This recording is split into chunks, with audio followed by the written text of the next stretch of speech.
I have a riddle for all of you. These are some big names here. First, we have Bobby Fischer, then Gary Kasparov, and finally Magnus Carlsen. Who are all these people? Well, they're chess legends. Got another one for you. How about Muhammad Ali, Mike Tyson, and Floyd Mayweather? Well, these guys are boxing legends. Now here's one I bet none of you know. Leonid Chernobyv, Nikolai Slaughter, and Frank Stolt. Even better than the previous, chess boxing legends.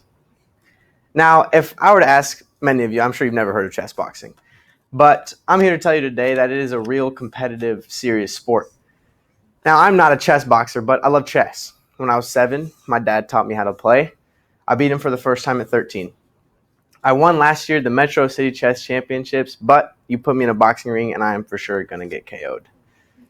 Now, we're going to go through a few rounds of what chess boxing is. And to start, first we're going to look at what chess boxing actually is. Then we're going to swing on into the history of chess boxing. And finally, we're going to end it with some of the major chess boxing organizations. Now, start with round 1. Chess boxing, I did ask some of my peers, and a few of them said, well, chess boxing sounds like maybe you just play chess and you hit the pieces when you take it. That'd be fun. Another one was there are people playing on a chessboard, but whenever they capture, they have to duke it out for the spot. That would also be cool. But in reality, chess boxing has a lot of regulations, and it doesn't fundamentally change how either one of the two sports play. According to Wikipedia, there are 11 3-minute rounds, 6 rounds of chess, and 5 of boxing. Now, you alternate between chess and boxing, and given you play a full round or a full fight, you will start with chess and you end with chess. Each player gets 9 minutes on their clock, resulting in a total of 18 minutes. Now, there are a lot of technicalities to it. How might you end a chess boxing fight? Well, you can knock out the other guy, which is definitely the coolest way to go.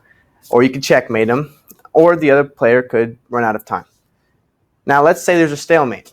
If there's a stalemate, then you just go based off points. And if there's a draw within the boxing points, then it's whoever played black. With all these rules and regulations, there's no doubt to me that it is a serious sport.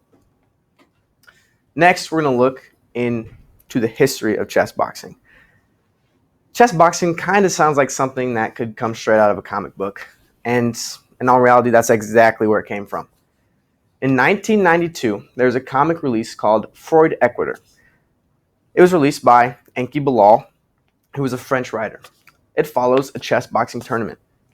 In 2003, we met Yves Rubin, who he found this comic book and he decided he was going to make it a reality. That same year, he hosted his first competition, which he participated in, and he won.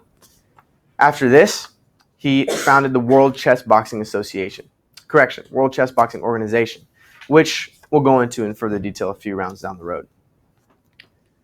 Next, over the next few years, there were multiple different competitions and championships.